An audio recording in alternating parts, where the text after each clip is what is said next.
রাঙ্গামাটির বন্য হাতির আক্রমণে ৭০ বয়সী বৃদ্ধ পাহাড়ি নারীর মর্মান্তিক মৃত্যু হয়েছে। নিহত নারীর নাম ঝর্ণা চাকমা ও রাঙ্গামাটি সদর উপজেলার জীবতলী ইউনিয়নের চেয়ারম্যান ফারার মিলন কারবারির সহধর্মিণীগুলি আজ রাতে 7:30টায় নিশ্চিত করছি জীবতলী মৌজার হেডম্যান হিটলার দেওয়ান।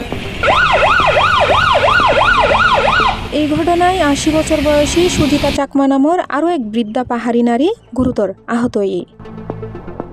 এছাড়া হাতির আক্রমণে ২ অটোরিকশা ক্ষতিগ্রস্ত বলে জানা গিয়ে। রবিবার দিবাগত সন্ধ্যা রাত 7:30টার সময় রাঙ্গামাটি সদর উপজেলাধীন আসাম বস্তি কাপ্তাই সড়কত এই দুর্ঘটনাগান ঘটে।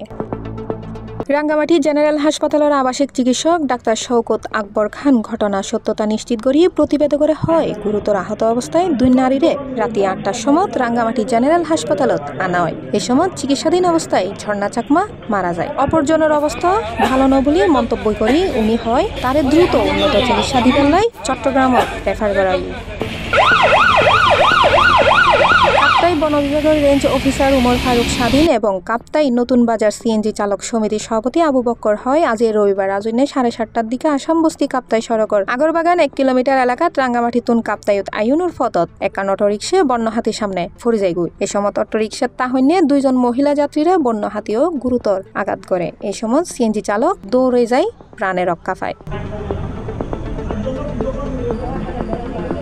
আহত হলরে ওই ফতত চলাচলকারী সিএনজি চালক এবং যাত্রী হলে উদ্ধার করে রাঙ্গামাটি সদর হাসপাতালত লই যায়। এই ঘটনা 10 মিনিট পর কাপ্তাই প্রজেক্ট এলাকার সিএনজি চালক দুলালের অটোরিকশা হাতির আক্রমণত করে। এ সময় দৌড়াই গেলি প্রাণ নান রক্ষা ফাইলেও ক্ষিপ্ত বন্য হাতির দল তার অটোরিকশা হাদত ফালাই দেয়। এই সময় Kaptai fire service and civil ডিফেন্সের খবর দিলে তারা দ্রুত ঘটনাস্থলতায় রশিদে হাদতুন অটোরিকশা উদ্ধার করে।